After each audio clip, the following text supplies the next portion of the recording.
Popcorn വിതരണം ചെയ്യുന്ന റോബോട്ടാണ് tech ലോകത്തെ പുതിയ സംസാരം. റോബോട്ട് നിർമ്മാണത്തിലുള്ള മുൻതൂക്കം കൊണ്ട് വിസ്മയിപ്പിക്കുന്ന കമ്പനിയാണ് ഇലോൺ മസ്കിന്റെ ടെസ്ല.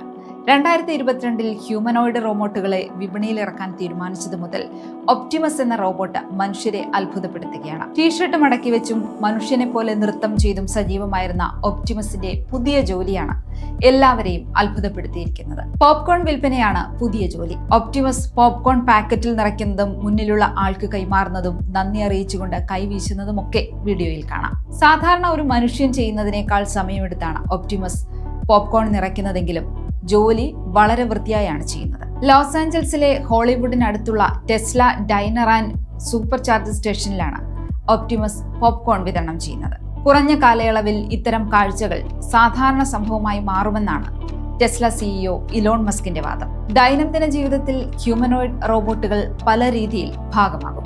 കുട്ടികളെ നോക്കാനും വളർത്തുമൃഗങ്ങളെ നടക്കാൻ കൊണ്ടുപോകാനും ഒക്കെ ഭാവിയിൽ റോബോട്ടുകൾ ഉണ്ടാകും. 2021 ബോട്ട് എന്ന ആശയം അവതരിപ്പിച്ച ടെസ്ല പിന്നീട് അതിനെ ഒപ്റ്റിമസ് എന്ന പേരിൽ റീബ്രാൻഡ് ചെയ്തു. 2022 നടക്കാൻ സാധിക്കുന്ന ഒപ്റ്റിമസിന്റെ ആദ്യ രൂപം പുറത്തിറക്കിയത്. കഴിവുകൾ പ്രദർശിപ്പിക്കുന്നതിനായി റോബോട്ട് സാധനങ്ങൾ ഉയർത്തുകയും ചെടികൾ നനയ്ക്കുകയും ഒക്കെ ചെയ്തിരുന്നു. 2026 ആകുമ്പോഴേക്കും ഒപ്റ്റിമസിന്റെ വാണിജ്യാടിസ്ഥാനത്തിലുള്ള വിൽപ്പന ആരംഭിക്കുമെന്നാണ് മസ്ക് പ്രഖ്യാപിച്ചിട്ടുള്ളത്. പല പരിമിതികളും ഒപ്റ്റിമസ് നേരിടുന്നുണ്ടെങ്കിലും സംരംഭവുമായി മുന്നോട്ടു പോകാൻ തന്നെയാണ് മസ്കിന്റെ തീരുമാനം. സ്മാർട്ട് ഫോൺ പോലെ ഹ്യൂമനോയിഡ് റോബോട്ടുകൾ വ്യാപകമാകുന്ന കാലമാണ് മസ്കിന്റെ സ്വപ്നം.